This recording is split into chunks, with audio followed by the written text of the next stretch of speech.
দুইটা ফ্যামিলিকে মানিয়ে গুছিয়ে নিয়ে একটা বিয়ে করা যে কতটা ভাগ্যের ব্যাপার সেটা আসলে বলে বোঝানো যাবে না।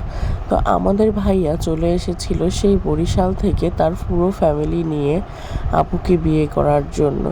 ভাবা যায় একটা মানুষ তার পুরো ফ্যামিলিকে রাজি করিয়েছে, আপুর ফ্যামিলিকে রাজি করিয়েছে শুধুমাত্র তাদের ভালোবাসার পূর্ণতা দেওয়ার জন্য।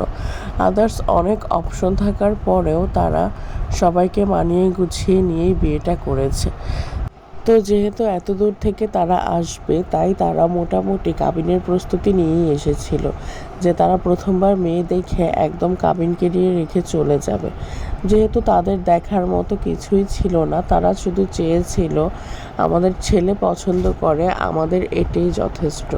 এরকম ফ্যামিলি কয়জন পায় বলেন তো? তো আমরা কি করেছি, আমরা মোটামুটিভাবে প্রস্তুতি নিয়ে রেখেছিলাম যে আজকে মনে হয় বিয়ে শাদী বা কাবিন কোনো কিছু একটা হবে। তো তাই হয়ে গেল। তো আপুর জন্য তারা লাগেজ ভর্তি করে সব জিনিসপত্র নিয়ে আসলো। তো আমাদের তো লাগেজ দেখতে অনেক বেশি ভালো লাগে।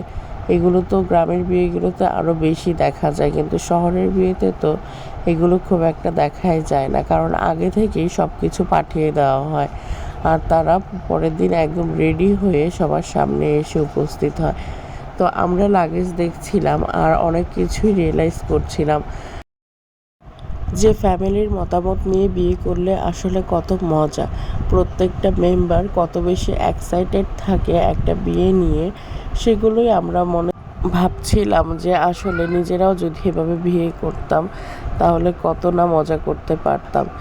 যেহেতু তারা পূর্ব থেকেই প্রস্তুতি নিয়েছিল কাবিনের, তাই আপুকে সব সময় তারা জিজ্ঞাসা করছিল যে আপুর কেমন জিনিস পছন্দ বা কি কি আইটেম পছন্দ। যেহেতু এত দূর বরিশাল গিয়ে শপিং করা সম্ভব না, তাই আপুর মতামত অনুযায়ী ভাইয়ারা সবগুলো শপিং নিয়ে এসেছিল। প্রত্যেকটা জিনিসে অনেক বেশি সুন্দর ছিল। আসলে এই সমস্ত জিনিস কখনো টাকা দিয়ে পরিমাপ করা যায় না। এগুলো আসলে আপনার মনের উপর নির্ভরশীল। আপনি কাকে কতটা ভালোবাসলেন আর তার প্রতি কেমন শ্রদ্ধা দেখালেন, সেটাই হচ্ছে বড় কথা।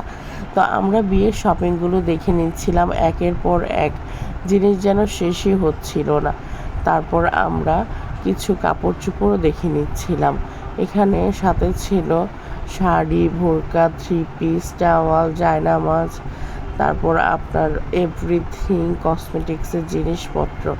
এত এত জিনিস বলে শেষ করা যাবে না। তো শাড়ি যেহেতু এখনের যুগের মেয়েরা বেশি একটা পরে না, তাই ভাইয়ারা চেষ্টা করেছিল আপুর জন্য বেশ কিছু থ্রি পিসও আনার জন্য। তো ভাইয়ারা বেশ কয়েকটা থ্রি পিস নিয়ে এসেছিল। এখানে কিছু ছিল, আবার বাহিরেও কিছু ছিল। তো আমরা লাগেজ থেকে দেখে নিচ্ছিলাম কোন থ্রি পিসটা কেমন। আর আমরা কিন্তু ননস্টপ আপুর সঙ্গে মজা করে যাচ্ছিলাম যে আমাদেরকেও দিতে হবে। যদিও আগে একবার শাড়ি আর সবগুলো জিনিস দেখানো হয়েছে, কিন্তু তখন তো আর সবার সামনে ভিডিও নেইনি। পরবর্তীতে আমরা একা একাই সব কিছু খুলে আবার দেখে নিচ্ছিলাম আর আপনাদের সঙ্গেও সেটাই শেয়ার করছি। তো আপনারাও জানাবেন কিন্তু কেমন লাগলো আপুর বিয়ের জিনিসগুলো। তার সাথে ছিল আপুর মার জন্য শাড়ি, আপুর নানির জন্য শাড়ি এবং আপুর ভাইদের জন্য, তার বাবার জন্য কিছু গিফট। এগুলো আসলে বিয়ে শাদিতে হয়েই থাকে, তাই না? তো আমরা সবগুলোই দেখে নিচ্ছিলাম।